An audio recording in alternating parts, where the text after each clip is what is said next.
Allez, Boker Tov, messieurs. On continue. Midat Emet, c'est hyper important, c'est très très très important de le comprendre. Comme on a dit, dire à Desser que le Midat Emet, la Midat de vérité, c'est le socle de toute la Vodat Hashem. On ne peut pas avancer dans Vodat Hashem si on n'est pas vrai. Ça paraît évident. Ça paraît évident, mais c'est marrant parce que toute notre vie, on vit qu'en contradiction. On fait le bon petit français, on est marmire. On est très rigoureux d'être un vrai français, d'avoir toujours les fesses entre les deux chaises. C'est ce que je veux dire. C'est le français. L'incohérence. Et comme je t'ai dit 1000 fois, on est tous des cohérents. Et ben voilà. D'accord ? Ça dépend. On essaye de se travailler, on essaye de voilà. Mais attention, c'est pas un reproche, on est tous comme ça. On est tous comme ça. Alors je dis français parce que ça nous concerne à nous, mais on est tous comme ça. Il dit pourquoi ? Il dit le Rav Shmulevitch dans Sichat Moussa. Parce qu'à partir du moment où Adam Arishon il a fauté, on l'a vu un peu Shabbat. À partir du moment où Adam Arishon il a fauté, le bien et le mal, il est birbouvia en nous. C'est-à-dire que le bien et le mal, il est mélangé en nous. Avant la faute d'Adam Arishon, du premier homme, il n'y avait pas de mal. Il y avait le mal, mais il était extérieur à l'homme. C'est-à-dire qu'il n'y avait pas de mélange en l'homme entre le bien et le mal. L'homme, il était entièrement bon, et le mal n'était qu'extérieur. Ça veut dire qu'il pouvait, c'est comme un bon garçon, d'accord ? C'est comme un très bon garçon, d'une très bonne famille, le type il a une très bonne éducation, d'accord ? La seule chose qui peut le faire dérailler, c'est un mauvais copain. Donc quelque chose d'extérieur. Adam Arishon, entre guillemets, c'est un peu pareil. Adam Arishon, quand il a été créé, il est créé avec une yashrout, avec une droiture. Bon, la seule chose qui voulait faire dérailler Adam Arishon, c'était une séduction extérieure, un mauvais copain. Le serpent, le satan, etc. Mais après la faute, qu'on vient de le dire, le bien et le mal, il est mélangé en nous. C'est-à-dire, il explique le Rav Shmulevitch, ça veut dire quoi que le bien et le mal est mélangé en l'homme ? Ça veut dire que tu peux à un moment être quelqu'un de très bon, quelqu'un de très bien, et à la seconde d'après, être quelqu'un de très mauvais et quelqu'un de très mal. Tu vas faire un birkat Amazon, quand j'y très souvent à la Baba Salé, d'accord ? Avec des kavanotes, une fila de fou, tu vas faire une amida de malade. Tu fais ton arvit tranquille, tu rentres le soir un peu tard, tu fais arvit, t'es là, bémet, tu fais avec kavanot, chaque bracha tu fais bien, pas mal, c'est dedans.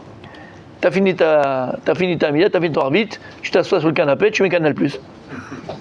Alors tu vas te faire une note de malade et tu mets Canal+, t'as batakash. Quand on était vieux, tu te rappelles, quand t'es jeune, il se rappelle, regarde ce halouf. Ça c'est les pièges pour savoir qui était où, hein. T'as vu, celui-là, il kiffe. Bon bref, c'est normal, d'accord ? Comment c'est possible ? Elle doit avoir 78 ans aujourd'hui, la pauvre, d'accord ? À peu près.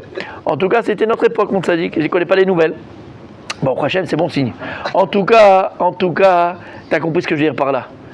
Tu viens de faire une amida de dingue, c'est magnifique, et tout d'un coup, après tu vas... Pourquoi il dit le Rav Shmulevitch ? Parce que le bien et le mal, il est mélangé en nous. Et en fait, c'est ça tout le travail de l'homme. Tout le travail de l'homme, c'est le birour. C'est les barrières. Birour. C'est quoi birour ? C'est trier, faire le tri entre le bien et le mal. Dans une des Torotes de Rabbi Nachman, il dit Rabbi Nachman de Breslev, dans l'Ikutei Moharan, que ce birour-là, entre le bien et le mal, c'est tout le travail de la halacha. L'étude de la halacha, non seulement d'abord, c'est important parce qu'il faut savoir ce qu'on doit faire, mais la ségoula, pas dans le sens magique du terme, mais dans le sens propriété du terme, faculté de la chose, c'est que quand tu vas étudier la halakha, puisque la halakha c'est quoi ? C'est le bureau. La halakha elle te permet de faire le tri et de savoir entre ce qui est bon et ce qui n'est pas bon, ce qui est permis, ce qui est interdit, ce qui est taor, ce qui est tamé, ainsi de suite. Et bien en fait, la faculté spirituelle de l'étude de la halakha, je ne parle pas de la faculté pédagogique de la halakha d'apprendre ce que je dois faire, d'accord ? Comme je viens de dire.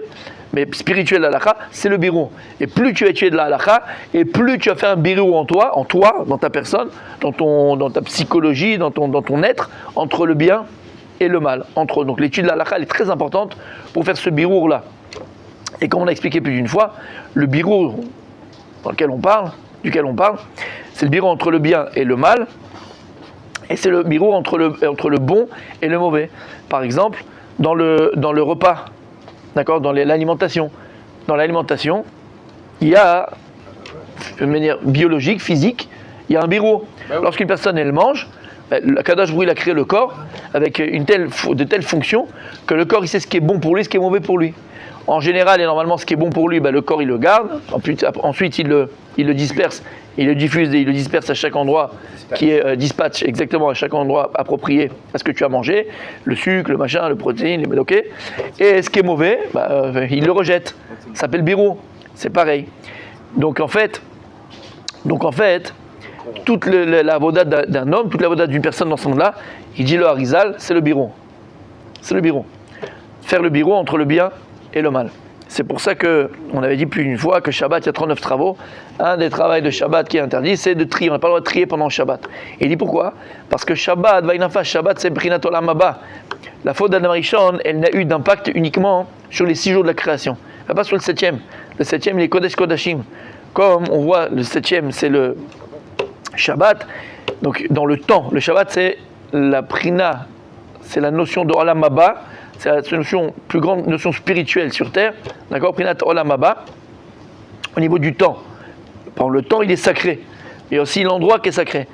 Ça, au niveau du temps, c'est le Shabbat. On le voit aussi au niveau du Makom, au niveau de l'endroit, le Beth Amikdash. Dans le Beth Amikdash, il n'y a pas eu d'impact de la faute d'Adam Rishon.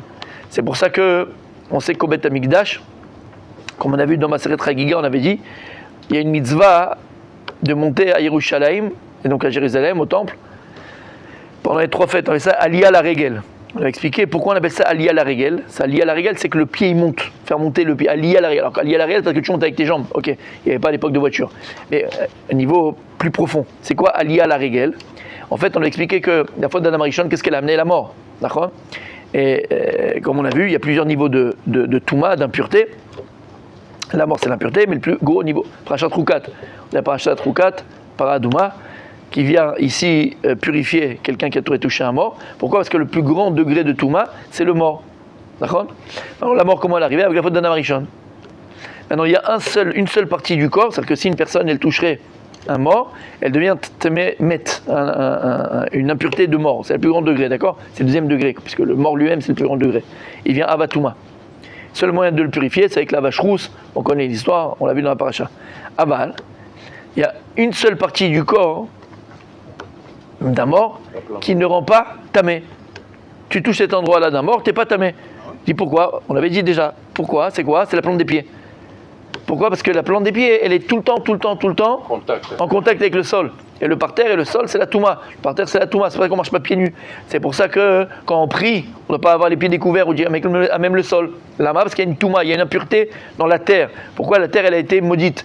Quand Adam Rishon a fait la faute, l'homme, il a été maudit, la femme, elle a été maudite, le serpent a été maudit et la terre a été maudite. Donc il y a une impureté dans cela. D'accord ? Il a fait méod. Maintenant, le seul endroit du corps qui n'accepte pas la touma, qui n'a pas de touma, pour qu'il n'y a pas de touma, c'est la plante des pieds, parce qu'elle est tout le temps en contact avec le sol. T'as entendu ? Il a fait. Alors quand on dit Aliyah la Regel, on montait à Jérusalem avec Aliyah la Regel, on dit pour Aliyah la Regel parce que c'est le seul endroit où Aliyah la Regel, tout le corps il devient Kadosh. Même le Aliyah la Regel, même pour le pied, c'est une Aliyah, c'est une montée, c'est une évolution. Même la plante des pieds, elle devient Kadosh. Quand elle est au Beth Amikdash. Parce qu'au Beth Amikdash, on devait marcher pieds nus. On n'a pas le droit de manger avec des chaussures. Il fallait se déchausser. Lama, parce que l'endroit était Kadosh. Donc le seul endroit où il n'y a pas eu d'impact de la faute d'Adam Rishon, au niveau du Makom, au niveau de l'espace, c'est le Beth Amikdash. Donc on a eu au niveau du temps, au niveau de l'espace. Au niveau du temps, c'est Shabbat, pas d'impact de la faute d'Adam Rishon. Au niveau de l'espace, c'est le Beth Amikdash, c'est le temple. Il y a fait Méod. Tout ça pour dire quoi ? Dire que Shabbat, par exemple, Shabbat, il y a une interdit de bureau. On n'a pas le droit de trier. Pourquoi ? Parce que le tri, on a dit c'est quoi ? C'est le tri entre le bien et le mal. C'est le tikkun, c'est la réparation de la faute d'Adam Rishon. Maintenant, Shabbat, il n'y a pas besoin de réparation, puisque la faute n'a pas atteint le Shabbat. Quand est-ce qu'on a le droit de trier ? On peut trier, d'accord, pendant la semaine, Shabbat, tu as soin de trier. Parce que si tu prends Shabbat, tu vas dire ici que la faute elle a touché le Shabbat, mais la faute n'a pas touché le Shabbat, elle n'a pas enfreint le Shabbat, elle n'a pas eu d'impact sur le Shabbat. C'est clair ? C'est bon ? Et à fait. Si on a compris ce principe, alors maintenant on a compris ce qu'on veut dire ici. Le meilleur moyen, le grand moyen que Dieu nous a donné pour être capable de faire ce birou, de faire ce tri entre le bien et le mal, en vérité entre le bien et le mal, c'est entre le vrai et le faux, c'est la midat haemet. C'est la midat haemet, c'est la midat de vérité. Elle est quelqu'un de vrai. Et je vais vous dire, je préfère dans la vie quelqu'un de vrai que quelqu'un qui se ment. Ça veut dire quoi ? Quelqu'un qui sait que lorsqu'il faute, il faute. Quelqu'un qui, lorsqu'il fait quelque chose de mal, il sait que c'est mal. Je préfère une telle personne-là, Ben non, c'est pas bien ce qu'il fait. C'est pas bien. Et on est tous d'accord. Alors je vois une personne qui connaît la vérité, même dans son mensonge. Il est honnête avec lui-même. Il est honnête avec lui-même. Qu'une personne qui est là et qui transforme la vérité, qui habille la vérité. Habille, c'est beged, boged. L'habit trahit. L'habit trahit. Alors tu vas habiller la vérité par oui, mais tu sais, je suis fatigué, oui, mais tu sais, je pouvais pas, oui, mais tu sais, je savais pas, oui, mais bon, c'est pas très grave, oui, mais tu sais, comment on va faire, oui, mais tu sais. Non, regarde. Personne n'est en train de te juger, je parle pour moi, je me vois dans la glace à moi. Quand je fais quelque chose, d'accord, je dois savoir, ce que je fais c'est bien ou c'est pas bien. Maintenant, est-ce que j'ai la force de me retenir contre ce mal-là? C'est un autre problème. Et c'est le problème d'ailleurs. Mais je ne vais pas transformer la vérité. C'est comme un peu quand on joue au Monopoly. Le type, il n'a jamais réussi à gagner, il change les règles. Tu peux pas faire ça, Habibi. Alors on a fait de la Torah les réformistes, on a fait les conformatistes, on fait de la Torah ce qu'on veut, on commence à prendre la Torah, puis on la tire, et puis on en fait un... On pense que la Torah c'est comme du... Comment ils jouent les enfants pâte à modeler? Ouais. On fait de la Torah une pâte à modeler, d'accord? Bon ben ça me plaît pas dans cette forme-là, je vais la faire dans cette forme-là. Cette forme-là me plaît pas, je vais faire dans ces couleurs-là. En davar kazer, Habibi. La Torah, c'est la Torah. La Torah, c'est pas un menu. Je vais au restaurant, puis tu sais quoi, je prends cette entrée-là. Non, ça me plaît pas. Puis après, non, il n'y a pas. La Torah, c'est un seul bloc. La Torah, c'est une seule Torah. Il n'y a pas 10 000 Torotes. D'accord? Maintenant, est-ce que moi, la question elle est, est-ce que moi, je vais essayer de mettre la Torah à mon niveau à moi, ou je vais me mettre au niveau de la Torah? Ben, deux façons de ramener les gens à la Torah. Il y a des gens qui ramènent les gens à la Torah, et que tout ce qu'on est en train de dire, Bezrat Hashem, soit pour la Refoua Shlema, qu'Akadosh Baruch Hu fasse des nissim mamash, pour le Rav Shaya, Bezrat Hashem, pour tout ce qu'il a fait pour l'âme Israël, on répétera jamais assez combien de balais tchouva, combien de familles il a sauvé, combien de personnes il a sauvé, combien de... C'est l'oyuman, combien de srout il a, et c'est vrai que ce qu'il a aujourd'hui, c'est Pachout Behemet, prend beaucoup pour la communauté francophone, c'est Barour, peut-être même pour l'âme Israël. Tout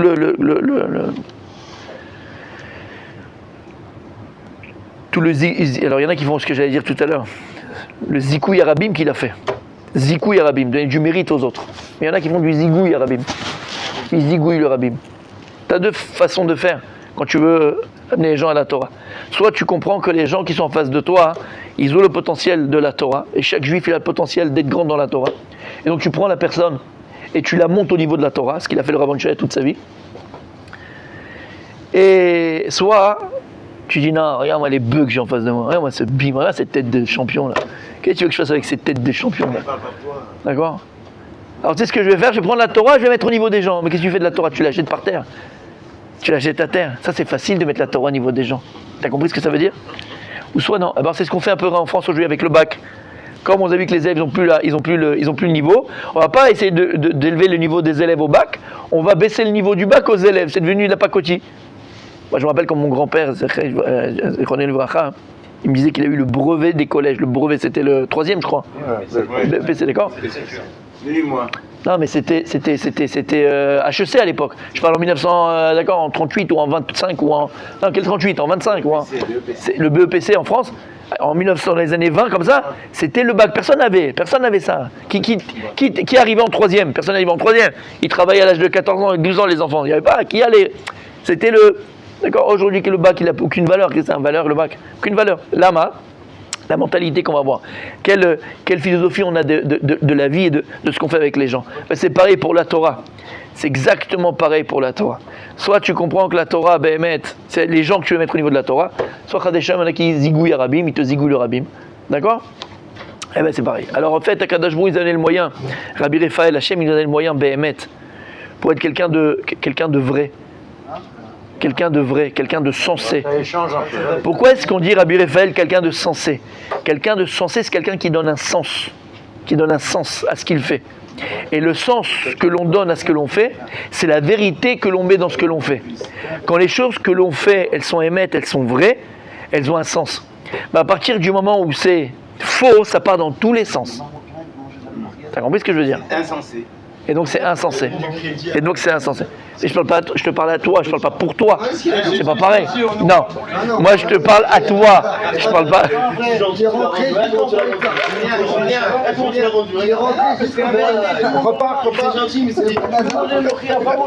Vous avez pris un mauvais exemple, fallait pas prendre affaire. Je te parle à toi, je parle pas pour toi.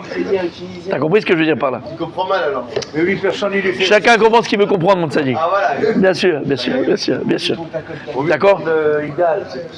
Donc c'est pour ça qu'il dit au Rav Dessler, Behemet. La midat à émet, c'est le socle de toutes les midot. Midat à midat de vérité. Et je vous rappelle, je vous rappellerai jamais assez. Je le ramène très souvent, je vous le dis très souvent. La première chose que tu dois apprendre à ton talmid. On avait dit que imagine un bijoutier qui prend un orfèvre, qui prend un apprenti, comme j'ai dit, d'accord. Et on dit la première chose qu'il doit apprendre, c'est un apprenti. Des fois, il le laissera au magasin tout seul, il ne sera pas là. Puis c'est un apprenti, il est là pour apprendre, normalement, d'accord. C'est que la différence entre un apprenti et un abruti, c'est très très fin. Faire très attention, très attention, très attention. C'est le P et le B, d'accord. Et donc, la première chose qu'il doit apprendre à son apprenti, Rabbi Yigal, c'est quoi? Alors, discerner le vrai. Discerner le vrai du faux. T'imagines, il y a un type qui vient avec une mallette comme ça pour lui vendre des diamants ou d'accord, des machins. Il vient, c'est du verre mais qui brille grave. Le mec, il voit que ça brille grave, il va dire ouais, j'achète à un prix fou. L'autre, il revient, il vient, mais c'est des bouts de verre. La première chose que tu dois apprendre à ton élève, c'est le vrai et le faux. Les vrais et les faux. Et c'est pour ça, Béhémet,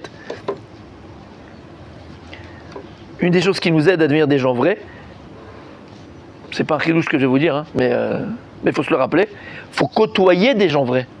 Si tu côtoies des gens faux, finalement, tu deviens faux. Tu deviens, comme on l'avait dit, la contrefaçon. Mais si tu côtoies, tu fréquentes des gens vrais, et je vais vous dire, moi, Baruch Hashem, Béhémet, et c'est ce que je vous souhaite, ce que je me souhaite, ce que je nous souhaite, de toujours, Béhémet, côtoyer des gens vrais. Il faut le rechercher aussi, la vérité. Attention, il faut aussi la rechercher, la vérité. Mais j'ai raconté aussi ça. Quand j'étais à Aix-les-Bains, moi, ce qui m'a le plus renforcé, construit, et vraiment, à Aix-les-Bains, alors Vadaï, les shiurim et les cours de Moussar, mais le plus, la chose qui m'a le plus renforcé vraiment, qui m'a le plus construite, c'est l'exemple des rabbanim. C'est l'exemple que j'avais des rabbanim. Et je vous assure, on ne me l'avait pas dit, on ne m'avait pas, mais c'était quelque chose que j'ai eu naturellement, je ne sais pas pourquoi et comment, mais à chaque fois, ça faisait partie de mon seder de Gemara, quand on était au Beth Midrash, ça faisait partie de mon seder. J'avais un moment pour ça, je fermais la Gemara 5 minutes avant, des fois 6 minutes avant le temps, ça faisait partie de mon seder, je restais comme ça, et je vous assure que c'est vrai, je regardais les rabbanim qui étaient en face de moi. Je les regardais étudier, je regardais répondre, je les regardais. Il y a des gens qui sont parfumés de vérité. Parfumés de vérité. Et la yeshiva d'Aix-les-Bains, les rabbanim qui avaient Aix-les-Bains et qui a Aix-les-Bains, Baruch Hashem, c'était des gens vrais. Émettent. Quand tu les invitais Shabbat pour un Shabbat à Sarcelles, ils te disent pas oui, c'est 6 000 shekels. Non mais attends, je t'ai même pas demandé à quelle heure tu viens, je t'ai même pas dit où tu viens, ils te donnent le prix. Alors Chaz Veshalom, je parle sur personne, je veux pas, juste pour comprendre. Je veux pas ça. Après, je me rappelle, bien sûr, la synagogue ou le machin, tout ça, ils donnaient au rab, c'est badaï, c'est barreau. C'était certain, parce qu'il fallait pour les gens normaux, mais le rab, quand il venait, machin, ça n'existait pas, ça. Combien il y a de personnes, combien tu payes, combien tu... Ça n'existait pas. Il travaille pour un Kadosh Baruch Hu. Maintenant que la personne qui reçoit le rab et qui vient, qui machin, qui va donner au rab, c'est barreau. Faut pas être un maharet, c'est pas un abruti, c'est ça, pendant ça, c'est badaï. Mais le rab, il venait pas pour ça. Il venait pour la Torah. Il n'y a pas de Torah business. Il n'y avait pas de tmenik. Et le kavod, Julien, le kavod. Tu le voyais, le kavod, il n'y avait pas de kavod, il n'y avait rien. Tu leur parlais comme ça, il n'y avait pas de... Comme ça, avec respect, attention, mais comme ça, dans le sens abordable. Accessible. Ah, voilà, cherchez le mot, merci mon tzaddik. Accessible. Il n'y a pas de tmenik. Et puis comme je viens de dire, hein, avec tout le respect que je te dois, mon tzaddik, hein. D'accord ? Bah oui, à toi. Je te parle pas à toi. D'accord ? Le tmenik, on le ressent, on le sent le tmenik. Le tmenik, le machin, pour l'avoir ces 10 ans qu'il ou machin. Tu allais à Sarcelles, Rav Israël, il était là, tu le prends dans la rue, quand tu le voyais, il s'arrêtait, il te parlait avec toi. Ça veut dire, il n'y a pas de. Non, tu vas avec mon chauffeur, tu vas avec mon machin, là, il faut pour le prix, il faisait 200 heures pour l'avoir, 200 000 ans pour l'avoir, machin pour l'avoir. Ou si tu payes, tu peux le voir aussi. Si tu viens à la maison, c'est encore. Il y a des tarifs. Il y a des tarifs. Où il est le Hémet, mon tzaddik? Où il est le Hémet? Où il est le Hémet? Où il est le Hémet? Tu tapes à la porte, tu tapais à la porte. Il ouvrait, il était là, il était en défend pyjama, en truc, avec le machin, il était là. Ce que je dis, il n'y a pas de tménik, je ne sais pas comment vous expliquer. Vous comprenez ce que je veux dire, hein? Tu vois, le tménik, je ne sais pas comment on peut le traduire, le tménik. Comment on peut le traduire, le tménik? Hein? Cinéma. Il a dit, non, cinéma, il n'y a pas de cinéma, exactement. Il n'y a pas de cinéma. Alors, je vais vous dire une chose. C'est vrai que ça ne plaît pas. Aujourd'hui, ça plaît le cinéma. Moi, je me suis rendu compte. Ça plaît le cinéma. Les gens, ils aiment le rap cinéma. Ils aiment. À la limite, c'est pas le rap qui est cinéma, c'est les gens qui font de Regarde, je juge personne, j'ai ni le rap ni personne. Il y a de tout, on s'en fout. Mais les gens, ils aiment ça, ils aiment le cinéma. Les gens, ils aiment le cinéma. T'entends ce que je te dis? Les gens, ils aiment le cinéma. Il y a de tout, malheureusement. Tzadik. Il a fait meurtre. Il peut dire arrête le cinéma. Arrête le cinéma. Il doit dire lui-même d'arrêter. Arrête le cinéma. Voilà, je suis d'accord. Des maniques autour de lui qui font un truc comme ça. Si, il a tout à fait raison. Il a tout à fait raison. Alors, encore une fois, Chas Veshalom, je ne suis pas en train de parler ni d'un rave particulier. Vraiment, c'est pas ça le sujet. Je parle du Hémet. Et le Hémet, il est pour le type qui est en train de vendre sa pastèque, et le Rav à Gaon, à Yachar, de tout le monde. Le Hémet, c'est Hémet. Le Hémet, il est vrai, c'est plus vrai. Dans Kadosh Baruch Hu, la vérité, elle est vraie. Il n'y a pas de toi, de la vérité. Alors après, oui, il n'y a pas le même respect, ok, d'accord, je ne parle pas de ça du tout. Je parle du Hémet. Vous comprenez ce que je veux dire par là? Et ça, c'est très important. Alors, nous, c'est pareil. Bémet, on va s'attacher à ce que dit ici le Rod Sadikim, on va continuer demain, mais s'attacher à ce qu'il nous dit pour Bémet, Taker, c'est Mieta Hémet. Si on veut avancer, si on veut évoluer, si on veut grandir, si on veut s'attacher à Kadosh Baruch Hu, il dit une phrase qu'il a dit ici, c'est pour ça qu'il dit dans le Passouk, il ramène ici le Rod Sadikim, il ramène dans le Rod Sadikim. C'est pour ça qu'il dit David Amelech, et cette phrase, Bémet, faut pas simplement la réciter. Faut la prier, mamash. Il dit David Amelech, Karov Hashem echol koreav, echol hashaykrahu ve'emet. Akadosh Baruch Hu ne répond uniquement à la personne qu'il appelle Be'emet. T'as entendu ce que ça veut dire? Qu'il répond Be'emet. Kadosh Baruch Hu, il est Emet. Elohim Emet. La Chotemet d'Hachem, on l'a vu hier, c'est la science de Dieu, c'est Emet. Hachem, il est Eki, Asher Eki, on l'a vu hier encore une fois. Vaïvar David, Vadaï, c'est Eki. Je le dis dans la Tfila. Eki est Emet. Kadosh Baruch Hu, il est Emet. Donc pour s'attacher à Kadosh Baruch Hu, il faut être quelqu'un de vrai. Continue demain.